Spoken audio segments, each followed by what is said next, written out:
कुमार पात्र बीजेपी कार्यकर्ता कौन कहबा अपन सेना पक्षरु रक्तदान शिविर अनुष्ठित होता है साधारणतः देखा पाई मेडिकल मानकर रक्तर अभाव होता है तेणुक आज अटल सेना पक्षर स्वेच्छाकृत रक्तदान जिते एमकेसी रक्तर अभाव देखादेला से अटल सेना को आमर मंत्री वाणिज्य परिवहन मंत्री आदेश देले जे ब्लड कैंप करी जहाँ आवश्यकता मुताबक एमकेसी ब्लड दरकार अच्छी पूर्ण करा जाऊ तो यह युवक मान को युवक मान देले निजे फास्ट सुस्थ हम अन्य को जीवन बंचे दे पारे समस्त को मु माने समस्त कहूँ आसतु ब्लड दिंतु निजर जीवन सुरक्षित रखु अन्य जीवन बंचा दो प्रधानमंत्री 75तम जन्म जयंती अवसर अटल सेना पक्ष पाखापाखि 75 यूनिट ब्लड संग्रह करने टार्गेट देखो आज्ञा अटल सेना पक्ष 75 ना आम टार्गेट 750 करने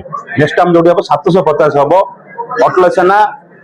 अटल सेना पक्ष गोपालपुर रे ब्लड कैंप हम कैंसर पेसेंट को 10 गोटे किट रे 10,000 टका जन खर्च कर पार गोटे मंत्री कथबार्ता कर आंध्र महात्मा गांधी कैंसर हॉस्पिटल सहित सी आसो 200 जन ट्रिटमेंट हम जोटा कि फ्री रे 200 जन ट्रिटमेंट माने टेस्ट हम ब्लड से कैंसर है कि नहीं लोक रक्त देला पर केते आग्रह केते इच्छा प्रकाश करते देखो युवक मान देखो केते श्रद्धार सहित ब्लड आसुंगी दौरान खुशी अनुभव कर जाऊँ आगो आहरी देवे आम टार्गेट नेक्स्ट टार्गेट 750 यूनिट आम संग्रह कर बर्तमान पाखापाखि केते रक्त बर्तमान है 100 पाखा पाइला आम 200 आज टार्गेट अच्छे देखो आज रक्तदान शिविर अच्छी आग को हेल्थ कैंप हम दुनिया प्रकार कार्यक्रम कंटिन्यू आम चलो बी गणेश पात्र एक्स सरपंच राड़ब कौन कहबा जे रक्तदान शिविर अनुष्ठित होकर प्रकोप अधिक हमें देखा पाई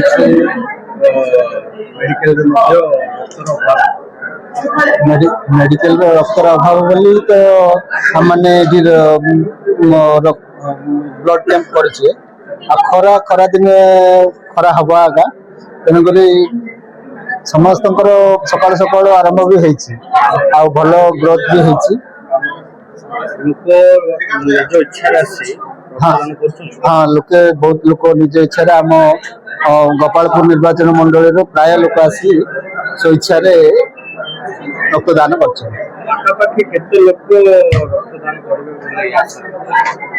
आम आशा रखीचु पखापाखि 100 हम बोली बर्तमान तो पखापाखि 50 है 50 हम बोली भाव अन्य व्यवस्था बोले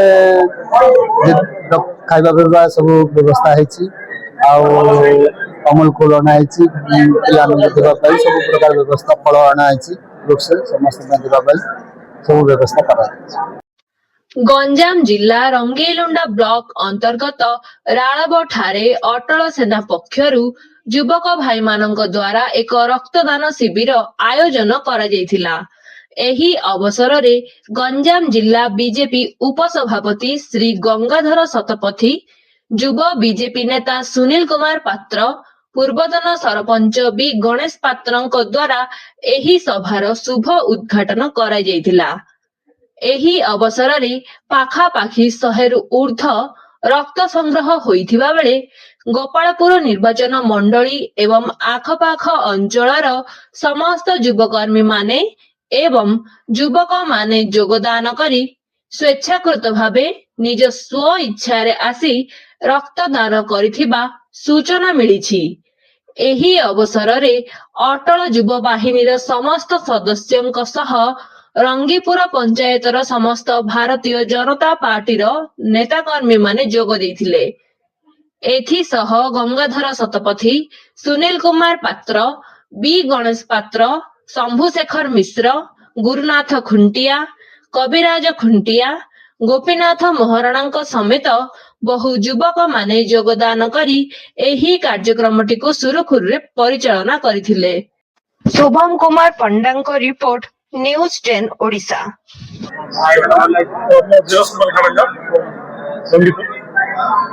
फर्स्ट टाइम दिल्ली ब्लड अभी दिल्ली वीकनेस कौन लगे सेमती किसी ना और यदि ଦେଲୁ ଆମେ ସାଥି ସବୁ। କଣ ଭାବି ଆସି ରକ୍ତଦାନ ତ ମୋର ଇଚ୍ଛା ଥିଲା ଆଗରୁ ଦେବି ବୋଲି, ତ ସୁଯୋଗ ମିଳିନଥିଲା ଦେବା ପାଇଁ। ତ ଆଜି ଭାବୁଛନ୍ତି କି ଆପଣଙ୍କ ଗୋଟିଏ ବୁନ୍ଦା ରକ୍ତରେ ଅନ୍ୟ ଜଣଙ୍କ ଜୀବନ ମଧ୍ୟ ହଁ ସେଇଟା ହିଁ ତ, ସେଇଟା ପାଇଁ ଡୋନେଟ୍ କରିବା କଥା। ଆଉ ରକ୍ତ ଏମିତି ନାହିଁ ଯେ ଦେଇଦେଲେ ସରିଯିବ, ଆଉ ଥରେ ଯାଇକି ବ୍ଲଡ୍। ତ ସେଇଥିପାଇଁ ଏଗେନ୍ ଦେବି ଭାବୁଛି ଆଉ ଥରେ ପରେ। ସାର୍ ମୋ ନାଁ ଜୟସେନ ନାୟକ, ରଙ୍ଗିପୁର ଗ୍ରାମର କଣ କହିବାକୁ ଚାହୁଁଛନ୍ତି ଆଜି? ସାର୍ ପ୍ରଥମେ ସମସ୍ତ ବୟସ୍କ ଦେବତୀଙ୍କୁ ମୋର ନମସ୍କାର।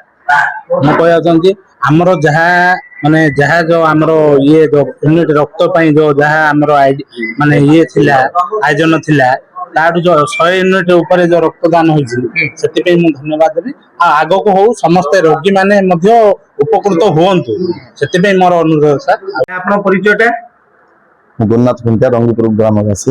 ଆଜି ଅଟଳ ସେନା ପକ୍ଷରୁ ମେଗା ରକ୍ତଦାନ ଶିବିର ଅନୁଷ୍ଠିତ ହେଇଛି, କଣ କହିବେ?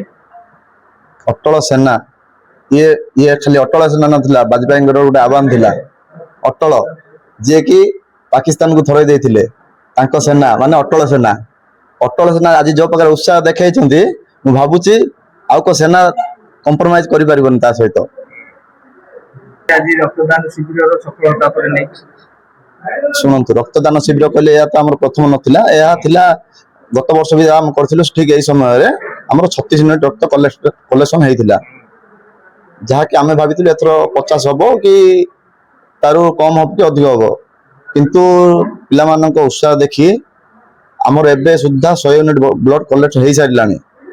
ବର୍ତ୍ତମାନ ଆହୁରି ଅଛି, ଲୋକ ଫୋନ କରୁଛନ୍ତି ଭାଇ ଆମେ ଆସୁଛୁ। ସେଥିପାଇଁ ମୁଁ ମେଡିକାଲ ଟିମକୁ ବି ଜଣାଉଛି, କୃତଜ୍ଞତା ଜଣାଉଛି କି ସେମାନେ ଉପସ୍ଥିତ ଅଛନ୍ତି ଏଇ ପର୍ଯ୍ୟନ୍ତ। ଯୁବପିଢିଙ୍କୁ କଣ ବାର୍ତ୍ତା ଦେବେ? ଯୁବପିଢିଙ୍କୁ ମୁଁ ଏଇ ବାର୍ତ୍ତା ଦେବି ଯେ ଆସନ୍ତୁ, ସମସ୍ତେ ରକ୍ତଦାନ କରନ୍ତୁ, ଅନ୍ୟର ଜୀବନ ବଞ୍ଚାନ୍ତୁ, ଏଥିରେ କୌଣସି କ୍ଷତି ହବାର ନାହିଁ। ଏବେ ଆଜିର ଯୁବପିଢି ଭୟଭୀତ ହଉଛନ୍ତି, କାହିଁକି ନା ଭୟଭୀତ ହବାର ଭାଇ କିଛି ନାହିଁ। ଆସନ୍ତୁ, ଆମେ ଏବେ ନାଇଁ ପ୍ରତି 3 ମାସ କି 4 ମାସରେ ଆମେ ଦଉଛୁ, କିଛି ଆମର କ୍ଷତି ହଉନି, କିଛି କ୍ଷତି ହବାର ବି ନାହିଁ।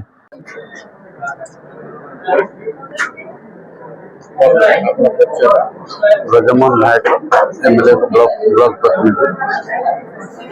କଣ କହିବେ? ଆଜି ଅଟଳ ସେନା ପକ୍ଷରୁ ସ୍ୱେଚ୍ଛାକୃତ ରକ୍ତଦାନ ଶିବିର ଅନୁଷ୍ଠିତ ହୋଇଛି। ଆଜି ଅଟଳ ସେନା ତରଫରୁ ସ୍ୱେଚ୍ଛାକୃତ ରକ୍ତଦାନ ଶିବିର ରାଳବସ୍ତିତ କଲ୍ୟାଣ ମଣ୍ଡପରେ ଅନୁଷ୍ଠିତ ହେଇଛି, ଯାହା ମହା ଆଡମ୍ବରରେ ଚାଲିଛି। ବର୍ତ୍ତମାନ ଲୋକ ସ୍ୱେଚ୍ଛାକୃତ ଏପର୍ଯ୍ୟନ୍ତ ବର୍ତ୍ତମାନ 37 ୟୁନିଟ୍ ସଂଗ୍ରହ ହେଇସାରିଲାଣି। ସମସ୍ତେ ଆଶା ରଖିଛନ୍ତି, ପ୍ରାୟ ଯେହେତୁ 75ତମ ଆମର ଜୟନ୍ତୀ ଯାଇଛି ପ୍ରଧାନମନ୍ତ୍ରୀଙ୍କର, ସେ ଆଶା ରଖିକି 75 ୟୁନିଟ୍ ଆମେ ପୂରଣ କରି ଉପରକୁ ନେବା ପାଇଁ ଏହି ପ୍ରୟାସରେ ପିଲାମାନେ ଅଛନ୍ତି। ଦେଖାଯାଉ କଣ ହଉଛି। ଆଡ଼ମ୍ବରେ କରିଛନ୍ତି। ଏଇ ଯେ ରକ୍ତଦାନ ଜୀବନ ଦାନ, ଆଗ ତ ଏଇ ଜୀବନ ଦାନ ହଉଛି ସର୍ବ ମହାପୁଣ୍ୟ। ସର୍ବସମ୍ମତକ୍ରମେ ପିଲାମାନେ ଛୁଟିଛନ୍ତି, ସମସ୍ତେ ଶିକ୍ଷା କରୁଛନ୍ତି, କାହାକୁ ସେମିତି ବାଧା ବିଘ୍ନ ନାହିଁ। ସମସ୍ତେ ଗୋଟିଏ ଫୋନ କଲରେ ସମସ୍ତେ ଛୁଟିଛନ୍ତି, ଏହା ବହୁତ ବିଳମ୍ବର ସହିତ ପାଳନ କରେ। ମୋ ନାଁ ଆନନ୍ଦ କୁମାର ପାତ୍ର, ମୋର ଗାଁ ସାମରସିଂହପୁର, ବିଶ୍ୱନାଥପୁର। ମୋ ନିଜ ସ୍ୱଇଚ୍ଛାରେ ମୁଁ ଏଇ ବ୍ଲଡ୍ ଆସୁଛି। ମୋର ପ୍ରଥମେ ବ୍ଲଡ୍ ପାଇଲି, ଆଜି ଅନ୍ୟ ଲୋକ ଜୀବନ ବି ବଞ୍ଚି ଯାଉଛି। ହଠାତ୍ କିମ୍ବା ମେଡିକାଲରେ ଅନ୍ୟ ଲୋକ ବ୍ଲଡ୍ ପାଇଁ ଅଭାବ ରହୁଛି, ସେଥିପାଇଁ ନିଜ ସ୍ୱଇଚ୍ଛାରେ ଆମେ ଆସି ବ୍ଲଡ୍ ଦାନ କରୁଛୁ। ଆମ ବ୍ଲଡ୍ ପାଇଁ ଲୋକଙ୍କ ଜୀବନ ବି ବଞ୍ଚି ଯାଉଛି। ଏଠି ଭାଇ ଆପଣ ପରିଚୟଟା? ମୋ ନାଁ ହଉଛି ଦେବପ୍ରସାଦ ଷଡ଼ଙ୍ଗୀ, ତୁଳସୀନଗର 2nd ଲାଇନ୍। ଆପଣ ଆଜି ରକ୍ତଦାନ କଲେ, ଆଗରୁ କେବେ ରକ୍ତଦାନ କରିଥିଲେ କି? ନା ଆଜ୍ଞା, ଫାର୍ଷ୍ଟ ଟାଇମ୍ କଲି। କଣ ଅନୁଭବ କଲେ? ଆଜ୍ଞା, ଅନୁଭବ ହେଲେ ବହୁତ ଭଲ, ମୋର ମନରୁ ଗଲା ଫିଲିଙ୍ଗ ହଉଛି ମୁଁ ଫାର୍ଷ୍ଟ ଟାଇମ୍ ଆଜି ମୋ ଜୀବନରେ ମୁଁ ଦଉଛି। କହିଲା ମୁଁ ଆଗକୁ ମଧ୍ୟ ଏମିତି ଦେବି ମଧ୍ୟ, କହିଲା ଚାଲିଥିବ ଏମିତି, କହିଲା ମୋ ପାଇଁ ମୋ ଜୀବନ ପାଇଁ ମଧ୍ୟ ଆଉ କାହାର ଗୋଟେ ଜୀବନ ବଞ୍ଚିପାରୁ। ଅନ୍ୟମାନେ କେତେ ଜଣ ଭୟଭୀତ ହଉଛନ୍ତି ରକ୍ତଦାନ କରିବାକୁ, ଆଜି ପ୍ରଥମ ଥର ପାଇଁ ଆପଣ ଦେଇଛନ୍ତି, ସେମାନଙ୍କୁ କଣ ଆପଣଙ୍କୁ? ଆଜ୍ଞା, କହିଲା ମନରେ ଭୟଭୀତ ଏଟା କିଛି ନାହିଁ। କହିଲା ମୁଁ ମଧ୍ୟ ସେମିତି ଫିଲିଙ୍ଗସ୍ ହଉଥିଲା, ମୋ ଦେହରେ ମଧ୍ୟ ଡର ଥିଲା, ମୋର କଣ ହବ କି ଆଗକୁ କଣ ହେଇଯିବ କି ବୋଲି, କିନ୍ତୁ ମନରେ ଆଜ୍ଞା କିଛି ଭୟ ନାହିଁ ମୋର। ତାହେଲେ ଅନ୍ୟମାନଙ୍କୁ କଣ ପରାମର୍ଶ? ଆଜ୍ଞା, ଆପଣ ରକ୍ତ ଦିଅନ୍ତୁ, ଅନ୍ୟ ମନୁଷ୍ୟ କହିଲା ଜୀବନ ବଞ୍ଚାନ୍ତୁ। ମୁଁ Ranpur ward member, 5 number ward member. ଆଜି ଅଟଳ ସେନା ପକ୍ଷରୁ ମେଗା ରକ୍ତଦାନ ଶିବିର ହେଇଛି। ଆଜିର ତ ଆୟୋଜନଟା ମାନେ ଆମେ କଳ୍ପନା କରିନଥିଲୁ ଏତେ ମାତ୍ରାରେ ଆମର ବ୍ଲଡଟା ଆମକୁ ସଂଗୃହୀତ ହବ ବୋଲି, କିନ୍ତୁ ଆଜିର ଯୁବପିଢି ମାନେ ଯୋଉ ଆସୁଥିଲେ ଯାହାକି ମୁଁ ଦେଖୁଥିଲି ଯେ ସେମାନେ ଆସିଥିଲେ ଭୟଭୀତ ହଉଥିଲେ। ଆଜିର ଯୋଉ ଏତେ ମାନେ ୟଙ୍ଗ ପିଲାମାନେ ଆସିକି ଗୋଟେ ଯୋଗଦାନ ଦେଇକି ସମସ୍ତଙ୍କ ପାଇଁ ଗୋଟେ ଆହ୍ୱାନ ହେଲା ଯେ ବ୍ଲଡ ଟା ଦେଲେ ଆମର କିଛି ଗୋଟେ ହେଇଯିବ, ବ୍ଲଡ ଦେଲେ କାହାର କିଛି ହବାର ନାହିଁ। ଯେହେତୁ ବ୍ଲଡ ଟା ଦେଲେ ଜଣଙ୍କର ଗରିବ ଲୋକଙ୍କର ହିତରେ ଲାଗିବ, ଯୋଉଟା କି ବ୍ଲଡ ଟା ପାଇ ପାରୁନାହାନ୍ତି, ଯୋଉଟା କି ଆମେ ସେଟାକୁ ଅନୁଭୂତି କରୁଛୁ। ଆଉ ଏମାନଙ୍କ ଯୁବପିଢି ଆସିକି ଆଜି ଦେଇଛନ୍ତି ବ୍ଲଡ ଟାକୁ, ବହୁତ ବହୁତ ସେମାନଙ୍କୁ ଧନ୍ୟବାଦ। ଆମ ଗାଁର ଇଏରୁ ତାଙ୍କୁ କୃତଜ୍ଞତା ଜଣାଉଛୁ ଆମେ। କିନ୍ତୁ ଯୁବପିଢି ମାନେ କେବେ ଡରନ୍ତୁ ନାହିଁ ବ୍ଲଡ ଦେବା ପାଇଁ। ବ୍ଲଡ ଦେଲେ କାହାର କିଛି ହବନି, ଜଣଙ୍କର ମଙ୍ଗଳ ପାଇଁ ତାଙ୍କର ବ୍ଲଡ ଟା ଆମର କେତେ ବ୍ଲଡ ସଂଗ୍ରହ ହଉଛି? ହାରାହାରି ଆସିକି କହିବାକୁ ଗଲେ 90 ପ୍ଲସ୍ 100 କ୍ରସ୍ କରିବା ପାଇଁ ଚେଷ୍ଟା କରୁଛୁ। 95 ପ୍ଲସ୍ ହେଲାଣି, 100 ପାଇଁ ଆମେ କ୍ରସ୍ କରିବା ପାଇଁ ଚେଷ୍ଟା କରୁଛୁ। ଆଉ ଯୁବପିଢି ମାନେ ତ ଏବେ ବି ଫୋନ କରୁଛନ୍ତି ଭାଇନା ଆଉ ଚାଲିଛି କି ଆମେ ଆସୁ କି। ସେମାନଙ୍କୁ ଆମେ ମିଡିଆ ମାଧ୍ୟମରେ ହଉ କିମ୍ବା ଆମର ଗାଁର କିଛି ଯୁବପିଢି ମାନଙ୍କର ଇଏରେ ସମାଗମରେ ସେମାନେ ଆସନ୍ତୁ, ବ୍ଲଡ ଟା ଦେବେ, ଯୋଗଦାନ ଦେବେ। କାହାର କିଛି ଏଠି ଅନିଷ୍ଟ ହବାର ନାହିଁ। ବ୍ଲଡ ଦେଲେ ଜଣର ହିତରେ ଲାଗିବ, ଯୋଉଟା କି ବ୍ଲଡ ପାଇ ପାରୁନାହାନ୍ତି।